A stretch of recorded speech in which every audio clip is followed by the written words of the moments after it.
Imagine a seguinte situação. Você é uma pessoa saudável, mas durante os últimos meses começa a sentir uma dor forte no estômago. Você vai ao médico, faz os exames necessários e uma semana depois retorna ao doutor para que ele examine os resultados dos exames. O médico puxa os papéis do envelope e lê o conteúdo. Você com os olhos fixos nele e de repente ele muda de expressão. Você já não está mais tão calmo como estava antes. Começa a imaginar as diferentes frases que podem sair da boca dele. Mas em vez do tradicional, você está com câncer e tem apenas alguns meses de vida, o médico respira fundo e lhe diz o seguinte: olha, senhor, o laboratório diz aqui que você tem câncer no estômago, mas a realidade é que a verdade é o senhor que escolhe. Isso pode ser verdade para eles, mas não precisa ser verdade para você. O senhor é quem escolhe o seu caminho. O que você acharia disso? Pode parecer uma história absurda, mas é mais ou menos isso que acontece na área da filosofia e da religião. Você já ouviu a frase, isso pode ser verdade para você, mas não é verdade para mim? Primeiro, vamos às definições técnicas. Segundo algumas pessoas, a verdade pode ser relativa ou absoluta. A verdade relativa significa que a verdade é verdade uma única vez e em um único lugar. É verdade para algumas pessoas e para outras não. É verdade hoje, mas pode não ter sido verdade no passado e nem pode ser também no futuro verdade. Sempre está sujeito a mudanças. Ela também depende da perspectiva das pessoas. Já a verdade absoluta é aquilo que é verdade uma única vez, e em um lugar é verdade todo o tempo e em todos os lugares. O que é verdade para uma pessoa tem que ser verdade para todas as pessoas. Verdade é verdade se nós acreditamos nela ou não. A verdade é descoberta ou revelada. Ela não é inventada por uma cultura ou por homens religiosos. O filósofo grego Protágoras, aquele que elaborou a teoria do relativismo, disse uma vez que o homem é a medida de todas as coisas. Isso significa que cada pessoa pode decidir o próprio padrão para o certo e o errado. O que é moralmente certo para mim pode estar errado para outra pessoa. Essa é a essência de relativismo. O renomado biólogo Edward Wilson, em um de seus livros, escreveu o seguinte: pensadores do iluminismo creem que podemos saber tudo, e pós-modernos radicais creem que não podemos saber nada.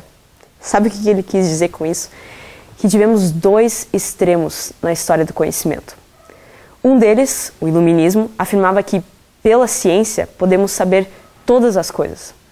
Mas nos últimos anos, fomos para o outro extremo, o pós-modernismo, e que vivemos hoje, tenta nos convencer de que não existe uma verdade, mas várias verdades. Agora, o que nos interessa é saber como descobrimos se a verdade é relativa ou absoluta. Como posso ter certeza que a minha vida, meus atos, minha crença devem ser ditados por uma única verdade que governa o mundo inteiro? Vamos para a primeira evidência. Existem absolutos. Com certeza você acredita nisso. Você quer provas? Bom, deixa eu te fazer algumas perguntas e você vai respondendo na sua cabeça. Você consegue acreditar que alguém pode ficar andando, mas ficar parado ao mesmo tempo? Não. Ou que alguém está dormindo enquanto está acordado? Também não, né? É possível que um cavalo seja totalmente branco enquanto totalmente preto? Você consegue viver no passado e no futuro ao mesmo tempo? Se você respondeu não para essas perguntas, você provavelmente acredita que existem absolutos no mundo. Você definitivamente não poderia dizer, diante de um acidente de carros, por exemplo, que talvez o acidente não tenha acontecido, ou talvez tenha acontecido ao mesmo tempo, que depende do ponto de vista de quem viu acontecer. A primeira conclusão, então, é o seguinte: quando lidamos com a realidade, tem de existir uma verdade absoluta, senão não é realidade. Segunda evidência, a lei da não contradição. O princípio da não contradição foi formulado por Aristóteles em seus estudos sobre a lógica e diz que uma proposição verdadeira não pode ser falsa e uma proposição falsa não pode ser verdadeira. Nenhuma proposição, então, pode ser os dois ao mesmo tempo. Uma afirmação não pode ser contraditória para ser verdadeira. Por exemplo, você não pode dizer que um animal é um cachorro e dizer que também não é um cachorro. Se vermos bem, a própria afirmação do relativismo é contraditória. Olha só, o relativismo diz o seguinte: toda verdade é relativa. Isso é como se fosse uma declaração do tipo: eu tenho absoluta certeza que tudo é relativo.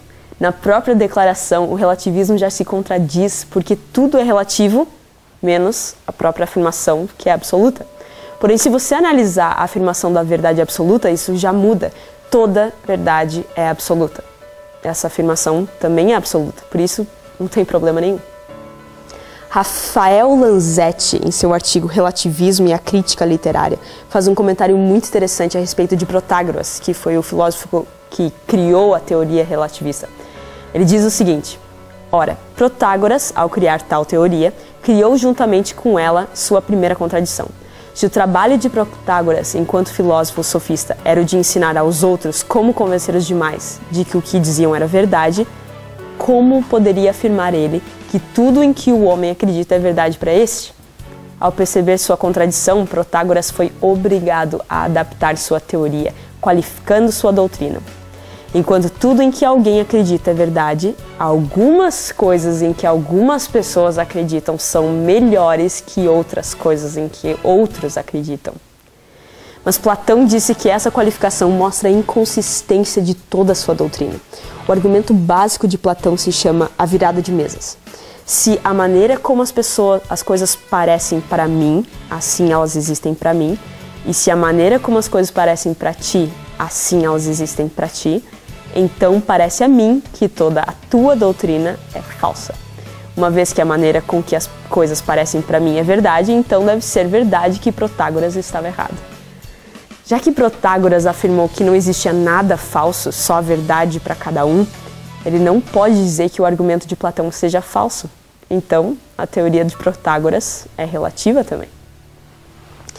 Se até mesmo o inventor da teoria tão divulgada hoje teve problemas com ela, o que isso diz sobre a sua confiabilidade?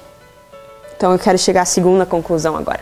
A teoria do relativismo não passa no teste da lei da não contradição, e seu próprio autor se contradisse. Vamos para a terceira evidência, então. A verdade relativa na prática não é boa para a sociedade. Se o ser humano é a medida de todas as coisas, ele também pode ditar a lei. O estudioso católico Leslie Walker debateu o relativismo usando seu próprio paradoxo. Ele disse o seguinte: se dissemos que não existe no mundo certo ou errado, melhor ou pior, mas apenas formas de vida diversificadas, não podemos dizer que alguém está errado por seguir suas verdades particulares, certo? E ele responde: certo. Se isso é verdade, não podemos dizer que Hitler e Stalin estavam errados em matar milhões de pessoas e trazer sofrimento e dor de uma forma ou de outra a todo mundo, certo? Certo, ele responde. Consequentemente, não podemos dizer que estávamos errados se quisermos matá-los, como assim o fizemos? Exato. Você já pensou nisso? Então, a nossa terceira conclusão é a seguinte: se a nossa sociedade fosse baseada numa moralidade relativa, cada um poderia fazer aquilo que acredita ser verdade, causando um caos moral. Quarta e última evidência.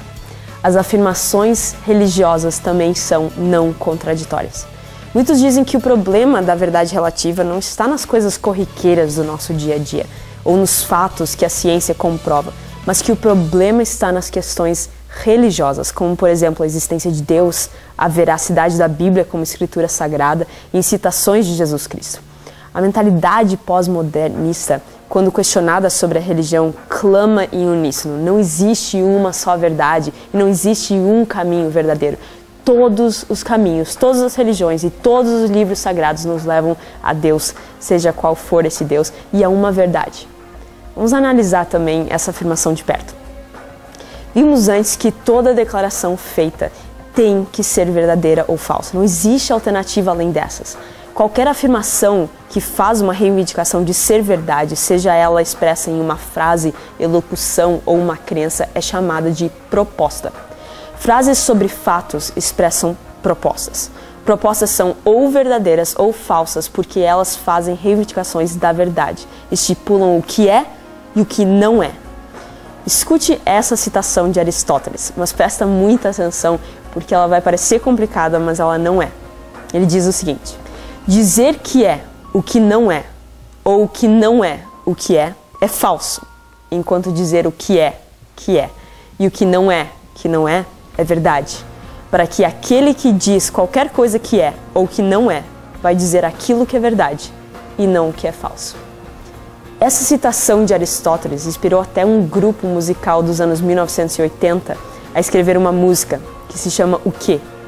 Também nos inspira a entender que até mesmo propostas filosóficas e religiosas entram na categoria de serem ou não verdadeiras ou falsas.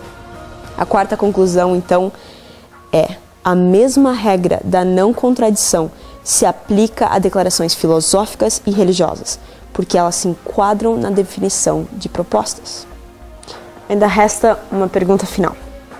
Por que, de todas as declarações e propostas religiosas no mundo, eu tenho que acreditar em Deus? E tem mais. Por que seguir o Deus da Bíblia e não tantos outros que existem por aí? Por que não acreditar nos livros sagrados do islamismo, budismo ou Hare Krishna? Será que não existem verdades em todas as religiões? Por que só uma deve ser verdadeira? E como é que eu posso confiar naquilo que está escrito na Bíblia? Pense em alguém que chega para você e diz: "Tô com uma dor no joelho esquerdo". Essa é uma declaração subjetiva, mas ainda é uma proposta. Ela pode ser verdadeira ou não. Como é que você descobre? Você consegue entrar na cabeça da pessoa e saber se ela está mentindo? A menos que você tenha poderes sobrenaturais que eu não tenho, não. Então a única forma de saber depende de quanta confiança você tem nessa pessoa. Ela já mentiu para você alguma vez? Ela frequentemente se contradiz em suas afirmações? Você já passou tempo com essa pessoa para saber se ela é confiável? É isso que estudaremos nos próximos programas. Usando fatos e a lei da não contradição, vamos realmente analisar a existência de Deus e desse livro que se diz portador de tantas verdades absolutas. E vamos ver se podemos verdadeiramente acreditar e confiar nele ou não.